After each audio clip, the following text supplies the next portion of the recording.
and gentlemen, the 3 knockdown rule on Triller is back. I'm Steve Kim, joined by Milking Mario Lopez. We'll talk about your Sunday later. That's right. What's going on, Korean Cosell? We've got a lot to talk about, but first do. we are joined here by Smokin' Tim Frazier, Justin Buffalo Knuckles, and Tino on the edit. You're there ringside, Honda Center, Anaheim, California on the zone. And middleweight, Jaime Munguia moves to 38-0, 30 knockouts, but he scored a 12-round decision over the game rugged Gabe Rosado. Your scores: 119-109, 118-110, 117-111. You literally had the best seat in the house in the front row. Mario, your thoughts on the development of young Munguia? First of all, it was a fun night of fights. The place was packed, had a lot of energy. That was the first card from Golden Boy with a packed house because, you know, this whole COVID and what have you. And people were ready for it. They came early, which was nice to see. And they were happy. And what a great night of fights. As far as Jaime Munguia, man, first of all, I'm always going to be a little biased, and I get a special place in my heart because he's from Tijuana and I'm from Chula Vista, which is in the backyard there. And he's trained by one of my all-time favorite fighters, El Terrible, Erik Morales. And I think he has done a wonderful job in developing Munguia, not changing who he is, but just refining and bringing out a more polished style, defensive-minded. I saw a lot more head movement. I saw a lot more patience and placement with his punches. Nice combinations that were tight and compact. Man, and I don't know if it was that youthful energy, but my guy kept up a hellacious pace for 12 rounds. He looked fantastic. He really did. And credit to Rosado, too, who in the middle of those punches and bunches, because it was fast and furious, he had some nice counter shots. I even thought he buzzed him a couple times. But again, I think it was the youth of Munguia and the confidence and the fact that he's developed a lot, because he's got a lot of fights for a young guy, that he was just too much to handle and he was outworking Gabe, who I thought had a good game plan, but it was just too little, too late in some spots. Could never really get off and was overwhelmed at one point. Snuck a couple nice counters in there. It was the most entertaining one-sided fight that I've seen in a long time, if that makes any sense. And I credit both fighters. Freddie Roach did a great job with Rosado. Morales did a great job with Munguia. But really happy with the development of Munguia. And that was a really, really impressive showing and an exclamation point on what I thought was a great night of fights. Yeah, and we'll talk about the undercard later. Mario, you talked about the evolving of a style. And that's the thing about a trainer, no matter who it is. It's not to change a fighter or to even make him better. It's to make him the best version of you. You can adopt. It's not like the NFL where you adopt certain players regardless and you make them fit your system. And Alcazar, who was De La Hoya's first trainer, and God bless him, great guy, but you can't have a guy on his toes a la Oscar when it's not really his style and his beat. And he had some success with it, but once you get to a certain level, you got to be who you are. And I think Munguia is a more athletic, more Margarito type fighter than a De La Hoya type fighter. And I really like what I see. He's a big kid for that weight class. I got to see both the guys in the back prior to, you know, and he's in a good mood. That's a fun camp. And I thought they had a really impressive showing. You know, after the Dennis Hogan fight a couple of years ago when he was still the WBO 54-pound champion, it was at that point that Zanford Promotions, the lead promoter, said, this ain't working. Square peg, round hole. Let's get Morales. One thing I noticed, he is doing a better job of using the jab defensively. Yes. Hiding that chin inside. I'm glad you brought that up. It's a ramrod now, but it's defensive. Kim, I was noticing he was setting up all his shots with a hard jab right down the middle in the body, the way Morales used to do it. But it's nice. Boom, right down the middle, and he started popping it upstairs. Boom, right downstairs. He started thinking about going upstairs. Then he'd come inside with a lot of quick combos. But that nice stiff jab, everything was followed with a nice stiff jab. And I really like that he's setting up because he's a long guy with a hard jab, and he wasn't utilizing those tools before. Also, he's doing a better job. Again, he's going to be hittable. That's what he is. That's his style of tucking in the chin. So it's not the Pez dispenser. Exactly. Also, talk about nuance. He got hit. He got buzzed a couple times. Well, it's a fight. But he's also rolling with punches now. Rolling with a lot of punches. Didn't see that before. Face, not a lot of damage. No, exactly. I thought he was even parrying some punches. Look, he got caught with some shots because, after all, it is a fight. And Rosado's a sharp guy. And he's a really good counter puncher. I mean, ask back the bully. Yeah. So I thought defensively he's really made some huge strides. You know, Mario, late in that fight, as you could see Rosado trying to think 2-3 steps ahead, saying, okay, you're going to hit me here and there, but 15 seconds down the line, I'm setting up this one right hand. I thought Munguia was better off just sticking inside and staying inside, because when he pulled apart in the mid-range was tough. that's where he saw some of the blind spots really crop up. But overall, under 4 fights, under the tutelage of Erik Morales, he's trending in the right direction. Absolutely. We'll talk about his future a little bit later. Also on this very entertaining card put together by Robert Diaz, Alexis Rocha pounds out a 9th-round knockout over Giovannis Barraza, and lightweight sensation Jumbo Cameron William Zepeda is must-see TV, just absolutely whipping John Vincent Moralde in 4. Mario, Rocha had that tough loss to the quick, slick fighter out of the East Coast, Rashidi Ellis. You know what? Tough loss. He learned from it. When this generation of welterweights eventually moves up and there's a new wave coming up, I think he'll be right in the mix for a title shot. Yeah, my wife was with me at the fights, and she even commented, she's all, wow, his punches are pretty. Yeah. They go together nice. I go, yeah, that's a good observation, because they are. His placement of his punches, man, and what a tough. Are all Colombians just super tough? That kid was tough. He was taking a serious beating to the body and the end. They stopped the fight mercifully, and it wasn't even like he wasn't answering. I think it was just the poor ref. It was like, oh my gosh, you got to save him from himself at one time. At some point, and I thought he looked sharp. I thought he mixed it up going upstairs and downstairs, and he looked really confident in that fight. I think he's a dangerous out for anyone in that weight class. That was very impressive. Southpaw, he looked good. Yeah, against Rashidi Ellis, the reflexes and the quickness gave him problems, and Rocha learned one thing. Sometimes you just better initiate. Don't worry about what's coming back. Right. You're going to get hit at certain times.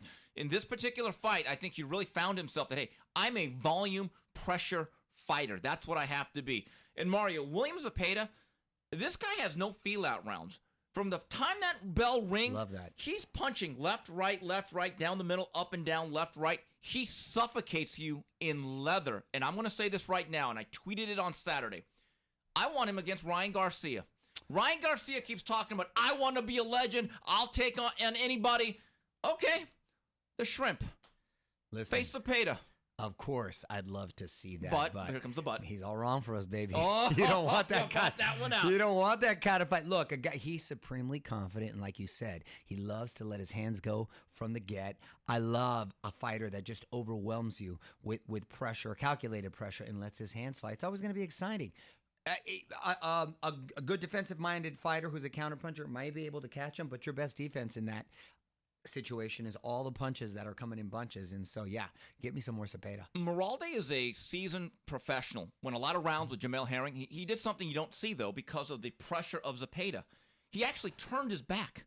He just said, forget it, and the referee said, okay, it's over. You waved the white flag. That's bad. One thing about Zepeda, you better be warmed up in that locker room if you're the opponent, and you better be ready to defend yourself and stave him off. But he is must-see TV.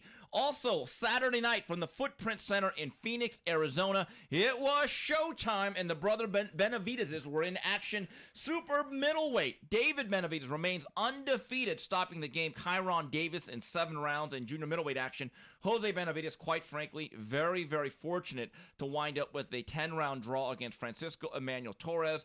Mario, did Benavidez, if this was an audition for Canelo, do you think he showed enough that the general public said, okay, that one right there? I don't have a problem with it. I'll tell you why. Because he, to me, is still the champion. They stripped him. And he's lost the title twice, actually. Right. But he's never really lost it in the ring. So I think there's an argument that could be made, right, that he's still, quote, the real champ. He's still undefeated. Still undefeated, still the champ, never lost it in the ring. Yeah. So Canelo didn't beat the man to beat the man, if you want to get technical. But that's the truth. Storyline purposes, I think that's a great marketing point. You got a big, tall, super quick-handed Mexican guy. I don't have a problem with it at all. Yeah, look, he did what he does. He walks you down, lets those hands fly. He's a beast in there. Very, very impressive. Do I think he can beat Canelo? I don't think anybody can beat Canelo right now at the moment, but I think it's a fun fight. Look, the ones that'll give Canelo fits, somebody who's fleet of foot. Movement. Making him turn. Right, that's not Benavidez. Benavidez is a big, strong kid. Super fast hands, which is unusual for that weight class and as big as he is. That can make it interesting. That can make it fun. So yeah, I don't have a problem with that at all. I'd love to see the fight, to be honest. I want to give Kyrone Davis credit. Took the fight on late notice, more of a natural middleweight. Breadman did the humane thing by telling him, hey, you got one more round. And he said in the 7th, that's it. I'm not letting you get beat up. Let's live the fight another day. But unless you have the power to blunt Benavidez and make him get back on his heels and to reset and rethink, it's an avalanche. Sure. I mean, it's easy to say, well, keep it in the center of the ring.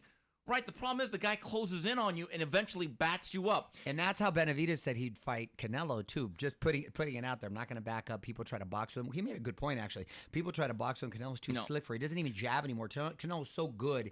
He just bobs and weaves his way in because he can measure distance so well. He doesn't have to jab anymore. And he gets inside, and then he unleashes his beautiful combinations. Benavidez, with that long jab and the pressure, I think he's got so much confidence in his speed, his hand speed, and I actually think he is faster than Canelo hand speed-wise, but it remains to be seen whether he can counter those counters. Exactly. We have not seen Canelo with a true pressure volume fighter in a very long time. However, I do believe that Benavidez's strength becomes his liability. Because one thing about Benavidez that I noticed when he's letting a lot of his punches go, a bit of a wide frame. Canelo is a sharpshooter. That's a big target for Canelo, too. Yes, exactly. And I'm just telling you, he leaves wide swaths of openings down the middle. So it would be the pressure of Benavidez against the precision of Canelo. And look, Canelo may not be Julian Jackson, but as I said last week, I think he's by far the best puncher Benavidez has ever faced. Oh, absolutely. And there's a certain accuracy to what he does. So, look, would it be a fun fight? Yes. Another thing. A lot of people made a big deal of the fact that Benavidez came in at 169 and not 168, the super middleweight level. Folks, the contract for non-title fights, which this was, they're never at the actual weight limit. It's always 168 plus 1 or 2. You usually get a 2-pound allowance. Right. And so if you're a fighter, and if they say, Steve, you could put on 2 more pounds before the weigh-in, there's not a fighter that says, no, I'm going to make, no. Yeah, no, I didn't read into that too much. I didn't read into that too much. He'd be making weight for that Canelo fight, I'll tell you that. For that much money, he'll cut off a big toe. Yeah, exactly. Also, early Saturday afternoon, Mario, I'll be honest, this was a card I did not have much interest in, but as Larry Merchant says, Steve, that's why you fight the fight. Stuff happens. First of all, let's talk about the WBO/IBF Women's Junior Lightweight Championship fight. And Alicia, the Baumgardner, literally knocks out Terry Harper on her feet. Literally. Yo, 2 weeks in a row now, the ladies have impressed me. Yes. I'm like starting to become a serious fan. Uh-oh. And the crazy thing is she's in the same weight class as Michaela. Uh-oh. Mayer, we got to put that fight up because that was a beautiful counter right hand. She got a hard, stiff jab to the belly, and then she took a little step back. Bang. Boom, right over the top. I mean, pretty. Literally out on her feet. She was knocked out on her feet, and the ref did a great job jumping in because it could have been real ugly had he not, but that was nice. I got to give Miss Baumgardner credit because she was the road fighter. Things are not set up for her to win. Yes. Terry Harper had been getting a Great promotional celebration. push from Matchroom. She brought her own judges, as did Kiko Man Martinez, who's the new IBF featherweight titleist, knocking out Kid Galahad. Mario, I got a question. In the 5th round, Galahad gets buzzed and knocked down. Literally in the 6th round, the first punch stiffens him. I want to question the corner. What did you see in that minute that made you think, yeah, let's come out here for the 6th? I thought that was a bad call. He never should have been allowed to come out. No, I agree with you. You know, you want to give your fighter the benefit of the doubt. You put in all that time in the training camp. You figure, okay, one more round. Sometimes one more round. And one more punch. Exactly. It ends that way. So it's a real tough call. Fortunately, he didn't look like he was too badly hurt afterwards, but that was a pretty nasty knockout too. Yes, so both Kiko Martinez and Alicia Baumgardner, when you start doing your year-end awards for knockouts of the year, I think they have to be invited to the banquet. No doubt about that. Definitely. I hope the camera's got another angle. Yeah. From because we saw her back. Yeah. In that one particular. Hopefully we can see that because that was pretty. Baumgardner, Michaela Mayer. That's a fight I would guarantee you, based on what we saw Saturday. Michaela would be going back to boxing in that fight. Yeah. Honestly, that's not a girl you want to trade punches with. I want to watch that. Oh, I like that. I'm fired up about that. And Mario, the big preview. It is fight week. It's upon us. I'll be out there in Las Vegas from the Mandalay Bay where the Flying Fishes play. You like the Mandalay Bay. Oh, I love that place. Old school. ESPN pay-per-view for the WBO welterweight title. Terrence Bud Crawford takes on Sean Porter. Mario, here's my view of it. Even though Crawford is a 6 or 7-1 favorite according to the odds makers, I get the sense that Crawford isn't just aiming to win. He's looking to outdo Kell Brook, Keith Thurman, and Errol Spence. In fact, not just win by decision, but perhaps score a stoppage over a man that's never even really been badly hurt in a ring, in my view.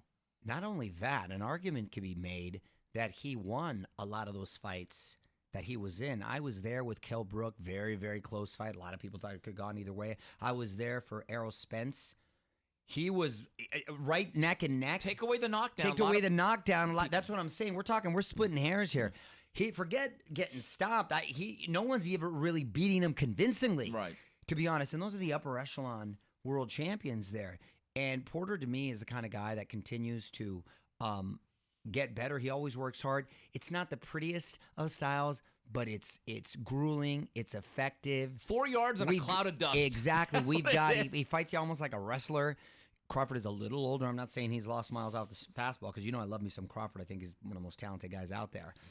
Not just skilled, but he's got that mean streak, ambidextrous, best ambidextrous boxer in the game. But Porter makes you work, man. And if you're a little off your game, or if you've lost a few miles off that fastball, a little tread on those tires, who knows? So you got to lean towards Crawford because he's Crawford. But this is a really interesting fight. We're going to see exactly where he is. If he is able to stop him and do it in impressive fashion, then... Statement made. Statement made. He's the man of the division, not Errol Spence, I think. Mario, I know you're a big proponent of doing different combat sports, how it could complement what you do.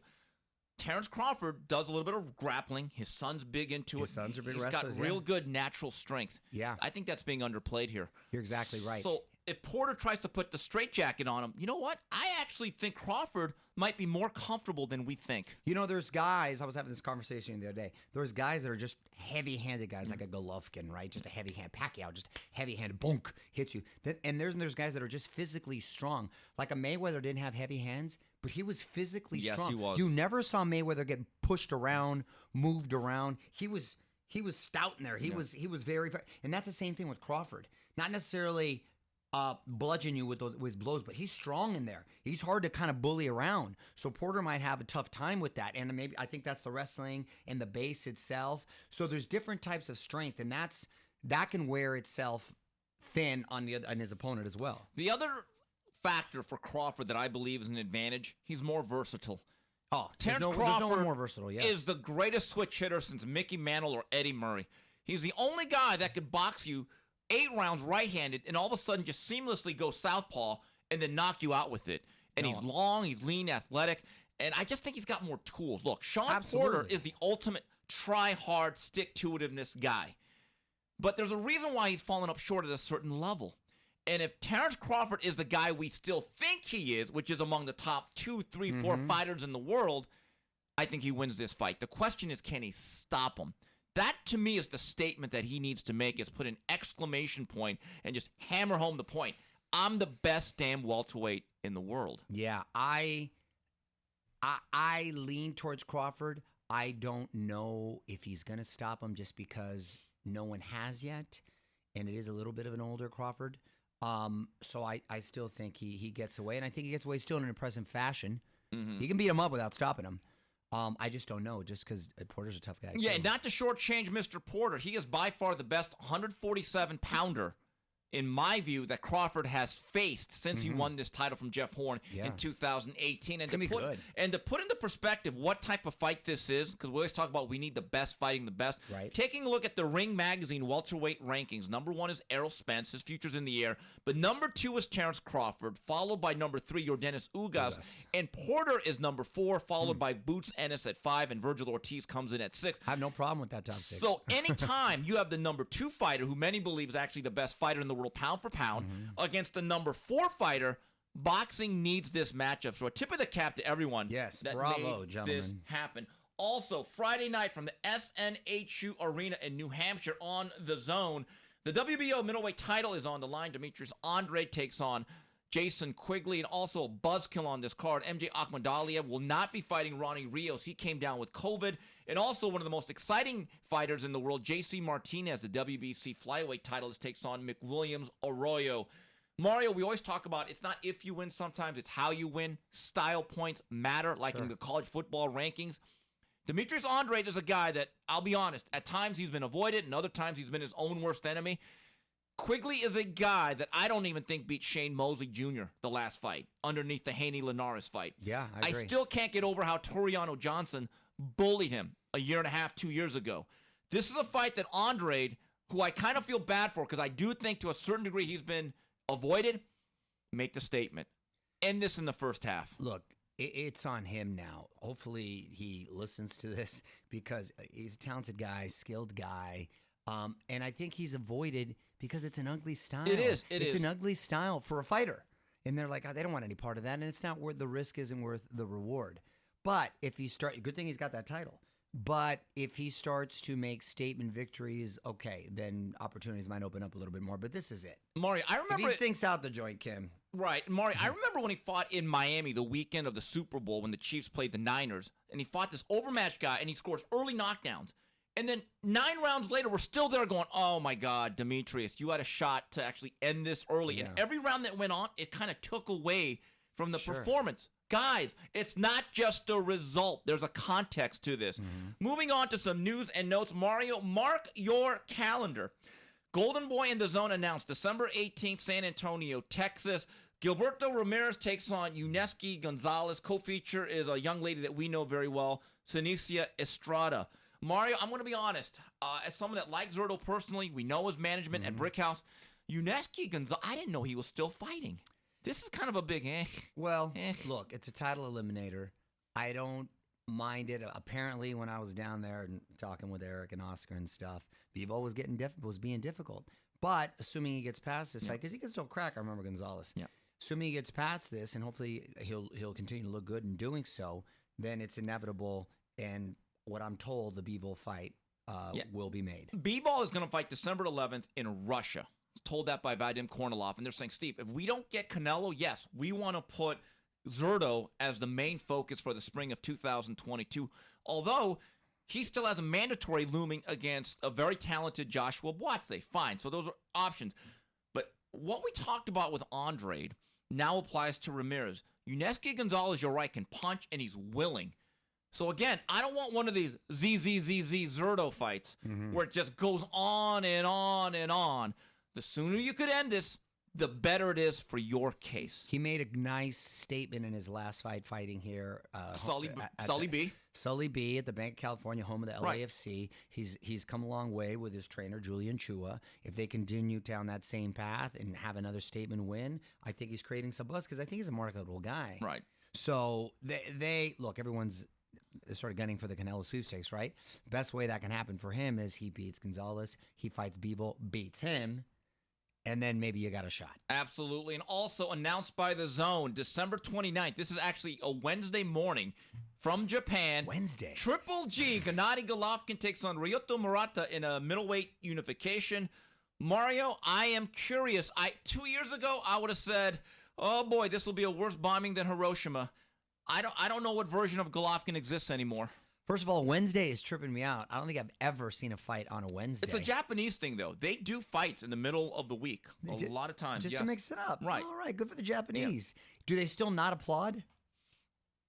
Very, very, very demure. No. Remember when Buster Douglas and Tyson fought? Everyone, it was quiet as a mouse. Aaron Snowell, who's in the corner of Mike Tyson, had a great quote. He said, "You could hear a rat pissing on cotton." Yeah. Wow, that's quiet. That's quiet. And the only thing you heard is when Tyson got knocked out. Oh. Ooh. You heard a big oh. But yeah, it's almost eerie. It's so quiet. So I'm interested to see if that's still the case. Look, I love me some Triple G, but he's been around a while now. We don't know. He's gotten older. Who he's is he now? Older. We don't know. So I'm interested to see myself. And it's not like Murata. I don't think he's a pushover. I think Murata can actually fight. Big guy. Big dude, so we'll see. It's gonna be exciting to see. Right. If before anyone starts making plans for Triple G against Canelo or Munguia, let's see what we have. It's been a full year since he beat Camille Zermeta in middle of December, and the business got in the way. And if he could dominate Murata as he would have, let's say, 3 years ago, then I'm like, okay, 2022, let's put him in the mix. All right, well, that's it for this segment of the 3 knockdown rule on Triller. We come back, we go to Ask Mario and Final Flurries. And we're back on the 3 knockdown rule on Triller with Steve Kim and Mario Lopez. Let's go to the Ask Mario segment. Before that, we have a comment from the legendary matchmaker Top Rank, who's an avid viewer of the 3 knockdown rule. Oh, thank you very Bruce much. Trampler. Oh, I like Bruce. And he admonished me. He said, Steve, well, you you're should. blowing it, son. He went Angelo Dundee on me. He said, you had the perfect opportunity when discussing Robert Garcia not going with Virgil Ortiz and saying, unless you're Angelo Dundee, etc., to point out that Angelo Dundee indeed, in fact, stuck with Jimmy Ellis instead of Muhammad Ali when those two fought each other in 1971. Talk about a fun fact. Right, and he said, well, but when Miguel Diaz abandoned Floyd Mayweather as a cut man because he was also training Diego Corrales for their first fight, Floyd wouldn't take Miguel back afterwards. It's interesting. Loyalty goes a long way. Or sometimes it doesn't. Well, it's a tough position. You don't want to go with the horse you think that can take you for a longer ride. But then what if you're with the other guy longer, though? What if you started this kid at 0-0, but the other guy's worth a lot more money? I mean, that's a tough decision. I think, if it's a superstar like a Mayweather or like a Canelo, I think I would have an honest conversation with the kid and say, hey, listen, I've been with you. If you really, really want me here, I'll be here. But if not, work with me on this one. I'll break you off a little. Yeah. You know what I'm saying? Yeah. I'll break you off a little. I'll take care of him a little. I'd at least offer that. Remember Chuck Bodak? Yeah, of course. All stickers. Legendary, great guy. When Jorge Paez and De La Hoya fought, he worked with both guys extensively, and he said, I'm Switzerland. I'm out. I mean, so you can also make that decision. You can also make, you know what? I didn't even think you're exactly right. I would still give him an offer. He may want to make extra cash. This is and a I have to business. say, you know what I mean? And if he says no, okay, cool, then I'm Switzerland. Yeah. I'm out. That's the route I take. This is I a like business. That. God bless Bodak. Exactly. Here's one from B. Drews. Mario, with the new Rocky IV director's cut being released soon, is number 4 finally going to be number 1 with the 3 knockdown? I think you have it number 2, don't you? I have it. No, I have it number 3 still. We were supposed to go see that. I still want to very much see that, though. The new We'll cut. go, No, you can't go over number 1. Number 1 started it all. Still Number 1, Rocky. it won an Academy Award. It's still Rocky. Yeah, are you kidding me? And so I still go 1, 3, 4. Wow, you still 2. You still don't give 2 respect. You still don't. No, I give it respect. It's on my Mount Rushmore. It's actually better in your view after you watched it on vacation last year. Yeah. It is better, but it's still 1, 3, 4, 2. That's the Mount Rushmore. Yeah.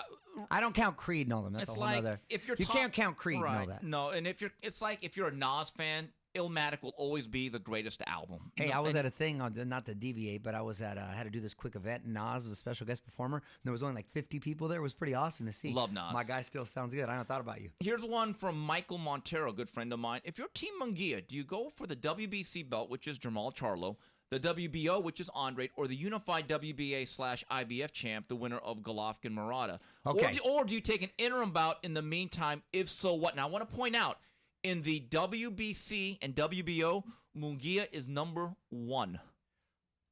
Keep that in mind. If I had my choice, I would face the winner of Golovkin Murata. And especially assuming it's Golovkin. Yes. A little older, more lucrative than all those other fights, right? Older guy, too. Well, that's what I'm saying. He's Favorable older, style. more lucrative, and bigger opportunity, and this is the most important thing, to build my brand and make me a star. I agree. But if he were not to be victorious, it's okay. I'm sure he would still probably be competitive, and it's a loss to Triple G, not the end of the world. I just wonder, how would he handle getting hit by the jab right down the middle of Golovkin? Well, that's the thing. Golovkin's power, we know, is the last to go. Look, but then you've got an ugly style in Andrade, who can pose a lot of problems with his ugly style. Charlo is no joke. When I saw Charlo struggle, you've got exactly. I mean, look, struggle over the summer, I said, "Ooh, you know what? That's not the most impossible task." No. Munguia. But if I'm going to gamble, I'd rather gamble over the higher stakes. And this is my latest column for Snack.com, K9's Corner. Both the WBO and WBC, they now need to mandate Munguia. He's had 4 fights at middleweight. Yeah. He's 25 years old. Yep. He's almost 40 fights in. I don't want to hear, well, he's still developing. No. How long? No, he's ready. Here's one from Clay Stevenson. Hey, Mario, I saw you at the fights with your boy Oscar and the Golden Boy crew. Any new scoops you can drop for fans? Mario, I got one. Call me Baskin Robbins. The rumors of their demise on the zone has been greatly exaggerated. They had meetings last week. My understanding is it went well. Yeah, I'm hearing it went well, too. They're still trying to make other deals with other outfits, which I think... I like that. I really like that. I don't feel you necessarily have to be exclusive. Spread the love. Look, obviously, I asked about Ryan Garcia. Got one of these. What's that emoji with the hands in the air right there? Really? It's I don't know. We're waiting to see. It's all on him. When he wants to fight, they're ready to put a fight together. When I was talking to Jojo Diaz, who's very confident about his fight with Haney. I love Jojo, man. He's a good dude and a ballsy fighter, and he's ready to fight. He feels very confident about Haney. And so we're waiting to see. They're ready to make that fight with Garcia. I told you already that assuming Zordal beats Gonzalez, they're ready for that fight with Bivol, and they want to make that fight here in LA, which was good. Yeah, and then Virgil Ortiz. Oh, Virgil Ortiz. I'm sorry. That's who I talked to him about. So their next fight. So they think he's ready for a title shot this coming year. And they want to make his fight. They want to get him out of Dallas and him fight in LA, which is great. So I liked all that I heard. Yes, and I believe having a secondary platform to specifically work on developmental shows is key. Because, I called a lot of those shows at the Belasco Theater alongside Beto and Doug. You look at that roster, that alumni, Mario, they developed a lot of guys. Solid fighters that became world champions, including Joseph Diaz. Yes. Ryan Garcia made an appearance. So those shows are important. We saw him there. Look, I still miss Telefutura Solo Boxeo. Friday night fights. Those shows to me are valuable within the scope of boxing. Big drama show, says Steve. Are you going to Japan? I think he means the Golovkin fight. Mario, look, I live with my decisions. I think with Japan, you need to quarantine. You got to be vaccinated. Look, I didn't go to the fight this past weekend because they dropped a late notice on the media. You guys have to show proof of vaccination, or there's a test you can do for $40 there. And I'm like, nah, I'm good. So do you just not plan on participating in society? Because they're going to start asking for that everywhere. Well, they're not asking for it in Vegas this week. Yeah, well, that's a wild, wild west. Well, here's the question. But you live in L.A. I do, but I'm not saying I agree with it. I'm just saying it is what it is. Right, but no, I'm going to live with my decisions. Here's the question. Did they ask all 10,000 people at the pond who weren't part of the media for their vaccination status? They did, actually. I saw them. Did they? Yeah, they made them. Interesting. When you go to Dodger Stadium, but I thought it was Orange County. I know. I was surprised by it. Terrible. I was surprised by it. Yeah, but they made you show. I had to show the phone and the little thing. Yeah. I'm good with it. I got to watch college football, Kansas, big upset over Texas. That was entertaining, and I got to watch the Showtime fights. I still got to watch Munguia. I invited you for drinks. It is what it is. I mean, I live with it. Here's one from J2 Nava 1. Can you see a Munguia Canelo fight happening down the line? And if so, how far down the line? If Munguia racks up a few significant wins, that could end up being a huge event. I don't see it happening anytime soon. Not anytime soon. That's interesting. No, down the line, yeah, I'm talking way down the line. We're talking like a couple years. I don't see it happening anytime soon because I think Canelo has plenty of options right now.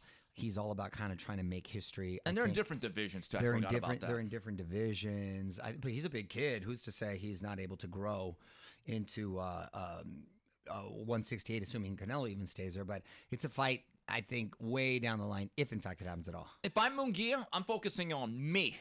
Let's build my resume. There are some fights out there. I'm improving. I'm getting better. Let's roll the dice. Here's one from Gino Tamayo. In your opinion, is Canelo avoiding black fighters? Can he beat Charlo, Andre? It's the stupidest statement Let me just answer this. Boy. He's not avoiding those black fighters any more than they're avoiding themselves. He's fought whoever has the title. And he's fought black fighters. Of course he has. But he's fought whoever has a title. He can't help who has a title. But, Gino, I have a question. How come Charlo and Andre, who are middleweight belt holders, how come they haven't fought? They haven't unified. That would make a greater state for both of them and a greater case for them to face him. Right. And look, everyone avoids everybody. It's not really about color. It's about economics, politics, and style. But again, Canelo Kenny was trying to unify and consolidate all the titles. If you don't have a brother in there, then what? He's not supposed to fight him? Right, exactly. But you want to draw like these conclusions. Again, I have a question. How many good black fighters have Charlo and Andre faced themselves? Don't start using logic. And I'll just leave it like that. Final flurries. Mario, you had an interesting Sunday. I'm looking at your social media. You were actually milking a cow or a goat? No, I was milking a goat. Oh, how was that? Do you know the comedian Sebastian Maniscalco? Never heard of him. You never? What's the matter with you, Kim? You got to get outside. Yeah. He's hilarious. Super cool guy. He's hilarious. We've had him on the show right here, so he's really cool. So he invited me to a party he had and had a Western theme to it. And so, Yeehaw! Yeah, so, you were dressed in your best Yellowstone gear, went with all the kids. He's got 2 small kids. We were milking goats, doing country line dancing. He had like a mechanical bull. I saw that. Nico was on that. Nico was on that. So was the Lopezes were bringing the fun. We had a good time. He's a real cool guy. So did you get to watch any football? I didn't get to. I saw the a little bit worried. No, I did. I saw the end of my, or the second half, I should say, of my frustrating Chargers. Look, little concerned. The defense is non-existent at the moment. What happened? They forgot to tackle. And with that said, they're still in the mix at the top of the division. But I thought they might actually have like a nice little statement run this season, but I'm starting to get a little concerned. You know what I don't like? Especially with Staley. He's a defensive-minded coach. And they're not very good defensively. That's what I'm saying. Why do you think that is? And let's be fair, our guy, Big Boy Herbert, he missed some throws. He missed some throws. He still has some impressive numbers, but he missed some throws. But, yeah, they're getting to him quick, too. And the other thing is with Staley, it's okay to just take field goals. Sometimes just take the points. I know. I like the aggressive play calling at fourth down, but, yeah, let's once in a while. By the way, the Chiefs, you know how everyone buried them 3 weeks ago? Yeah. They're in first place, and I think they figured it out. Just take the short passes. Yeah. Patrick Mahomes, I thought, played his best game in a long time because he just took the routine plays, and then later in the game, he went over the top. And, Mario, I'm going to say this again. Bill Belichick, the Bobby Fischer of football. Wow, they look good. I know. Rat bastards. Oh, Mario, how good is Yellowstone? People tell me it's the best show on TV. Dude, this season is next level. It's like The Sopranos, but with cowboys. Hee-haw. He's like, Costner's like running a mob out there in the middle of Montana. It's so good. And it's like extra violent this year. It's really, really good. And they're going to do a prequel about how the ranch came with Tim McGraw and Faith Hill and Sam Elliott, which I'm looking forward to. I heard there's another one that Taylor Sheridan, the writer, the creator, I heard that was pretty good, that it's following Yellowstone, called Mayor of Kingstown with Jeremy Renner. I heard that was pretty good. But, man, Yellowstone's great right now. Because I finished Impeachment, which was solid. Did you finish it, Frazier? Yes, I did. The ending was a little I thought the ending was kind of weird. Well, because the ending basically showed that, you know what? Clinton ruined this girl's life and a lot of people's lives, and Linda Tripp. He just went on to carry on to be and was more popular than ever. He just moved on. Just moved on. You know, like whoopsie, and then just moved on. So it's kind of fascinating to look from that perspective. So now I'm finishing Yellowstone. I got 2 episodes to go with Billions, and I've been watching Curb Your Enthusiasm. You don't watch that, huh? It's so funny. I have so funny. For some reason, I lost track of it. Well, because they take like 2-year breaks, but they're back and it's good. You know what? Also back, Insecure, and I gotta be honest, it's the final season. The first 2 episodes, dude, that's for chicks. I thought was very, very awkward. But the last episode that I watched on Lawrence, I thought was very good. Now, have you started on Succession yet? I haven't, because I told you I don't like to bounce around shows. I finished one show, so I finished Impeachment. I got it. Curb's the only one because it's only like half-hour episodes, so that doesn't really count. But my dramas, I've got 2 more Billions, and then I'm starting Succession, and then I'm starting Narcos. I think Logan Roy is the best character on TV. When I grow up, I want to be like him. You're already a salty bastard. No, but to that level. Oh, you mean you just want to be a salty bastard with money? All the time. The funniest guy is Roman Roy. Yeah. I know that he's always been Culkin's like brother. the other brother, but that role great. is iconic. He just hosted SNL. Funny He's so funny. He's like skeevy. He's good. Yeah, like I don't know if he's gonna get it on with Jerry or not, which is kind of like this old mother stuff. Whatever. I think it's kind of creepy. Anyway, weekend plans. I'm gonna be in Vegas. What are you up to? You know what? I actually have to go to Turks and Caicos for the weekend. What? Yeah, I got to shoot a Netflix show out there. And chill. No. There's no chilling. I'm going to be in the air more than I'm actually there. It's quite the jaunt. You get all the way over to the Caribbean. You got a flight to Miami, then you got another couple hours. That's crazy. All right, so make sure you order the pay-per-view then, because next week we will review Porter Crawford. I got that iPad. We're good to go. Okay, all right. Well, that's it for this week's edition of the 3 Knockdown Rule on Triller. On behalf of Mario Lopez, Smoke and Tim Frazier, Justin Buffalo Knuckles, and Tino, this is Steve Kim saying goodbye, everybody.